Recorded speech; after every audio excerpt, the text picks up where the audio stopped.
1 және 9 санының арасындағы, яғни натурал сандарды қосып жаттығатын боламыз. Алдымызда кестеге қараймыз. Бірінші қатар, мына жасыл түсті қатар, жасыл түсті қатардың бәрі бірінші қосылғыш деп есептейміз. Жоғарыда қызыл түстер екінші қосылғыштар. Ал ортасындағы қосындының мәні болады. Бірінші жаттығуды бастамас бұрын осы ойынды түсіндіріп жіберейін. Мысалы, біз 1-ден 9-ға дейінгі сандарды қосып азайтып жүрміз күнделікті. Міне сондықтан, егер біздің жауабымыз дұрыс болатын болса, қосындының мәніне дұрыс жауап беретін болсыңдар, онда сендер де осы ойыншықтарды жеңіп алатын боласыңдар. Жарай ма? Сондықтан астындағы сандардың бәрін бірінші қарап, жаттап аламыз, одан кейін ойнауға кірісеміз. Мысалы, 1-ге 1-ді қосамыз.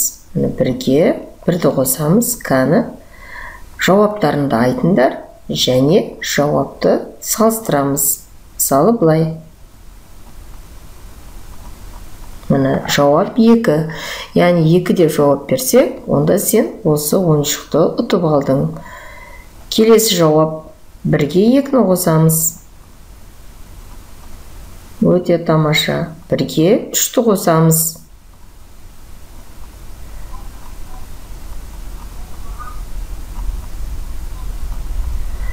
Міне балалар, осылай ойынды жалғастырамыз.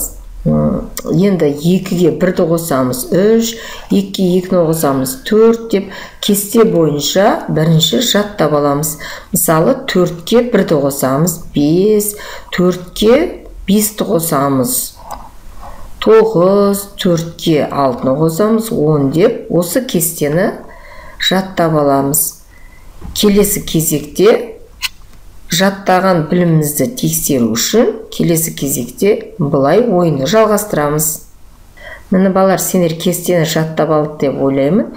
Енді кесте бойынша мен жоғарыдан бастап есептедік. Ал енді сендер білімдеріңді шынықтыру үшін мен қазір төменгі кестеден бастаймын. Бірінші қосылғышымыз 9, жасыл түсті ұяшықта орналасқан. Екінші қосылғышымыз 1, ол қызыл түсті ұяшықта орналасып тұр. 9-ға 1-ді қосам. Жауабын тексереміз 1-ге. Өте керемет. Енді 8-ге 2-ні қосам. 8-ге 1-ді қосамыз. Міне ойынды осылай жалғастырып кете береміз. Мен қазір ұяшықтарды ашамын. Керісінше 7-ге